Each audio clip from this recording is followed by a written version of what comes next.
சாரம் சொல்லி கீர்த்தி என்னை வளர்த்தானே. கீதை என்னும் சாரம் சொல்லி கீர்த்தி என்னை வளர்த்தானே.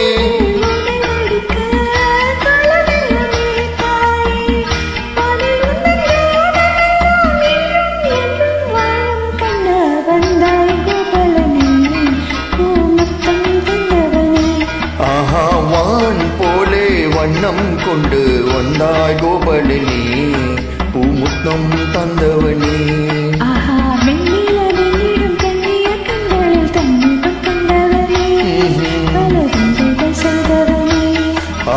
வெண்ணிலா மின்னிடம் கண்ணிய கண்களில் தன்முகம் கண்டவனே, பால வைத்தைகள் செய்தவனே. வான் போலே வண்ணம் கொண்ட வந்தாய் கோபலனே,